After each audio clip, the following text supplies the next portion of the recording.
Hello, this is the part 2 of exercise 2 lab 10.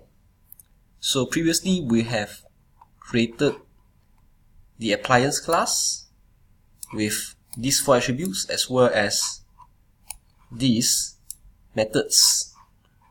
Now the next thing to do is to declare TV, microwave and washing machine classes, and they are going to extend the appliance class.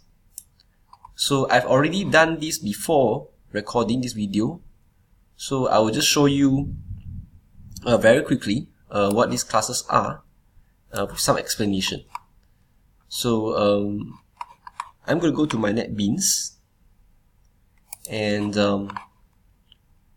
so I will still create the 3 classes one by one, but later I'll just copy paste over my solutions to NetBeans later on. Okay, so I'm going to start from the television. So class TV extends appliance. Right, we need, because TV is an appliance, so we are extending from it. Now the next thing to do is to specify the attributes and methods. So what should be the attributes and methods for television? Well, if you go back to the questions and we check out this one, it says in the 3 classes that extends the appliance class, we should declare at least 3 attributes, 3 methods and 2 constructors. So what are the additional attributes that you want to create for those 3 classes, TV, washing machines and microwaves? It's really up to you. In fact, if you have no if you find yourself don't have any ideas, you can just go and search any Japanese brand or any other brands that actually that creates TVs, that produces TVs, washing machines and microwaves. If you check their specification, you'll be able to get more from the specifications. So for my case, I've already done all these 3 classes. I'm just going to show you what I've chosen for my TV's attribute. So let me just go to this. So here I have the size, weight and height for TV. So these are the 3 attributes that does not belong to appliance. So I'm going to copy this over and put it here, right? Alright, so these are my 3 additional attributes. As for the methods, well, if you notice, the questions requires 3 methods, so the easiest way to do this is to provide the getter methods. So what I have here is some getter methods. Well, actually I didn't do the getter methods, but never mind, you can actually provide your own getter methods. So I'm going to do it now. Yeah. So if you want to getter methods, then you just type in these things and just return the size, and you just repeat this for all the attributes that you have. So this one should be get width, and this one will be get height. Alright.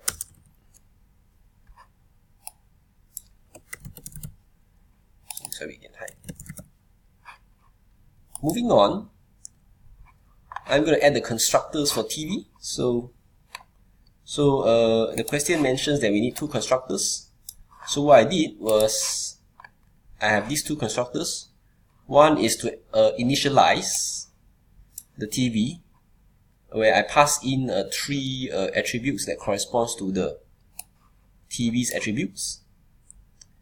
So, and the other one is actually where I have 7 parameters. The first 4 parameters corresponds to the appliances, the appliance attributes, and the last 3 is corresponding to the TV's attribute. So hence this one I have 7. So let me copy this over to NetBeans. Alright.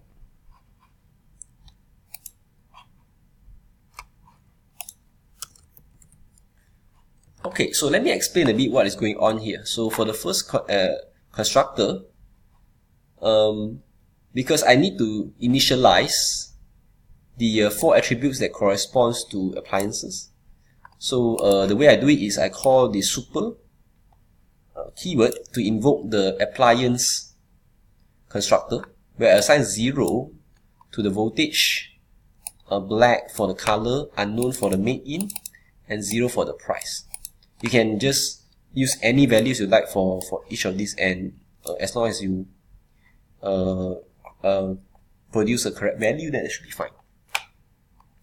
As for the second constructor, I'm just putting the I'm just using the constructor of the appliance to, and I just assign it with all these attributes V, C, M, and P that corresponds to appliances attribute. Right? So this one is not much different really. And what comes after that is to assign the attributes of TV with what we pass in from here. So this is the one. Alright, that's all for TV. So this is very easy. Now for the other two classes, actually I'm using more or less the same idea.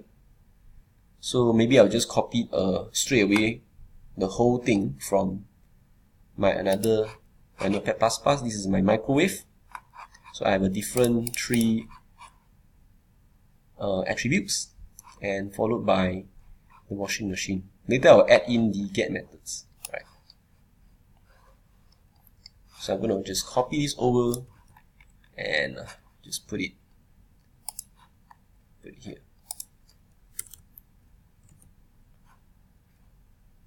Alright, so there you go. You have microwave and you also have the washing machine. So if you want to put in the getter methods, you can just copy it from the TV getter methods, and now you can change it to suite microwave's attribute. So the first one is capacity, you change this to capacity, and this one will be capacity. Turntable size, yep, you have a turntable in the microwave, so there's a size for it. Then there is a boolean variable, can defrost. Yeah, some microwaves can defrost, so you get can defrost.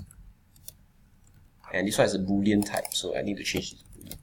It's good to include attributes that are not the same, right? Because most of the time the attributes are not representing the same, are not integers actually. So you need to choose your types wisely.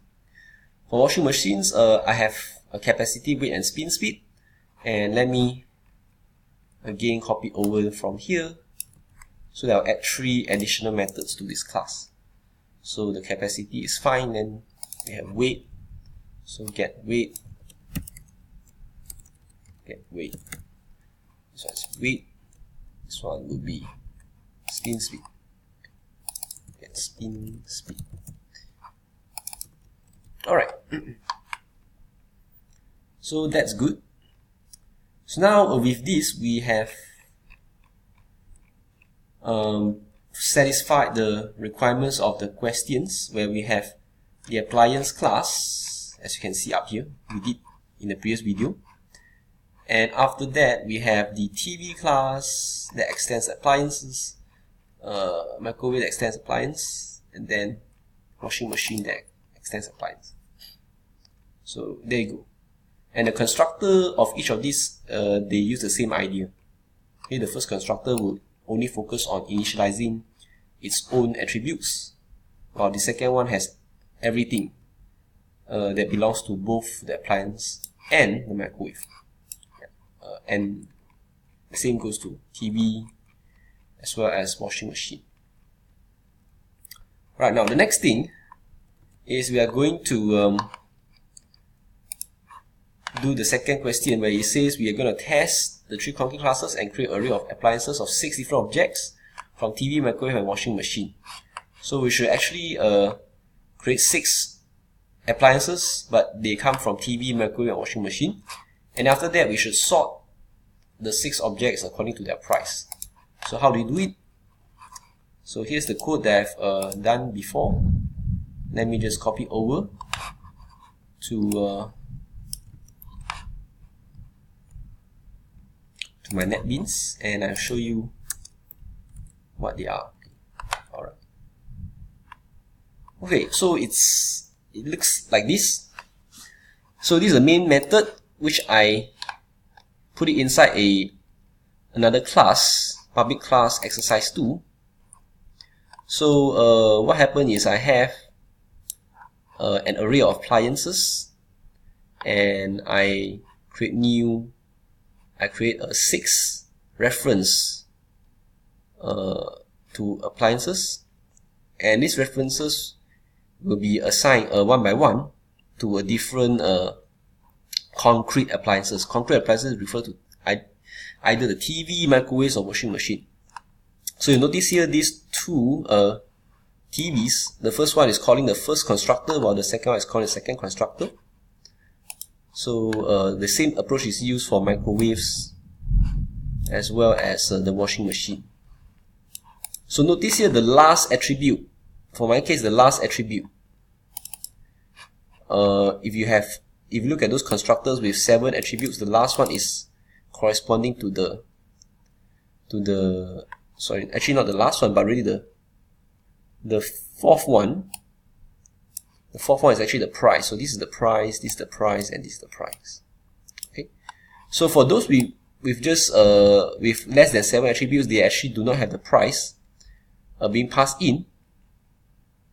And for these, actually their price is 0. Okay. So we have 3 items, 3 appliances that has 0 price, and we have another 3 more with a different price that is preset over here.